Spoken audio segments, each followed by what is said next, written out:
In the book of Proverbs chapter 17, verse 24, it said, a man of understanding,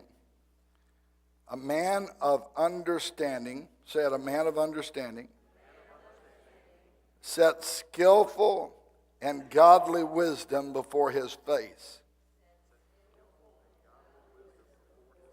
But the eyes of the self-confident fool are on the ends of the earth.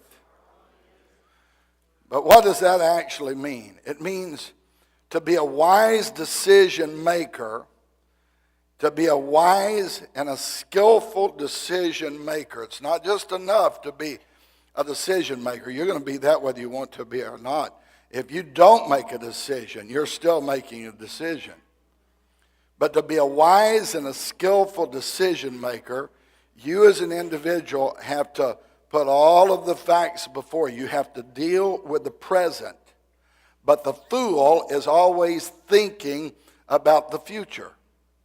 He's not regarding the moment. He is unwise because he does not deal with everything that is before him. That is one of the most difficult things that you have to do, and it's what sets people apart. It's what sets successes and people that are failures apart. First of all, there is rational decision making. I tell people, never make a major decision in your life when you're discouraged. Never. You will always make the wrong decision. So make decisions based on the fact that you're being rational. How many of you know that people have ended their marriages because they were irrational? They just, they lost it. Say they lost it. They lost everything.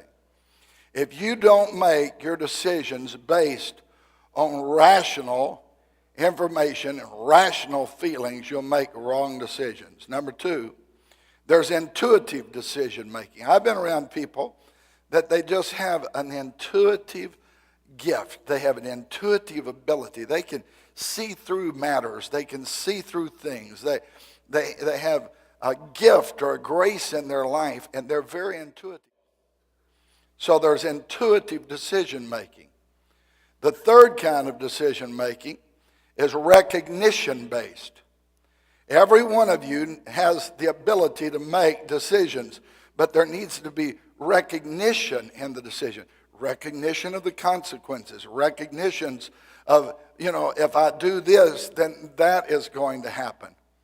And I have to believe that there's some of you that you make all your decisions this way. It's a recognition-based decision making. The final one is combination of all of these. It's rational, intuitive, and it's recognition-based. For instance, some people are in debt today. Tremendous credit card debts. Let me explain this to you. If you've maxed out a credit card at $10,000, it doesn't cost you $10,000 to pay that back. It costs you $1,800 a year. Now, if you would stop and think about this intuitively, cognizantly, if you would look at this and you would have a combination of all these things, maybe you wouldn't have made the decisions you made to get you in such debt. But there is a major debt. You're going to understand that God doesn't want you broke. The Bible said, "Owe no man nothing but to love him." Amen?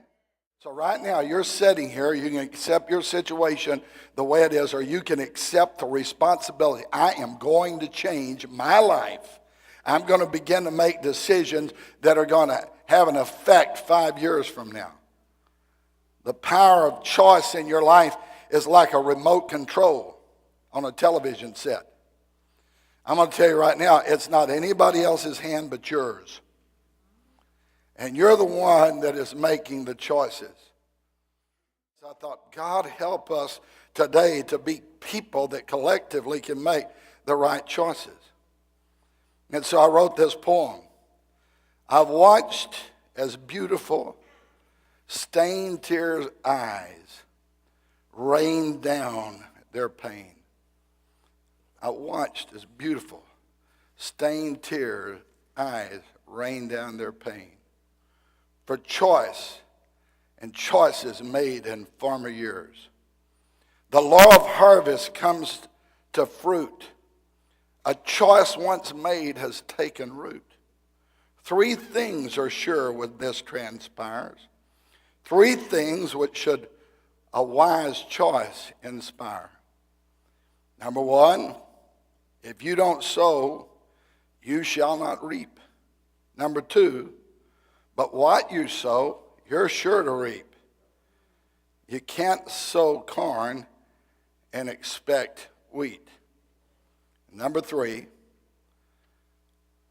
what you sow will produce more of a yield, a greater yield, than what you expected.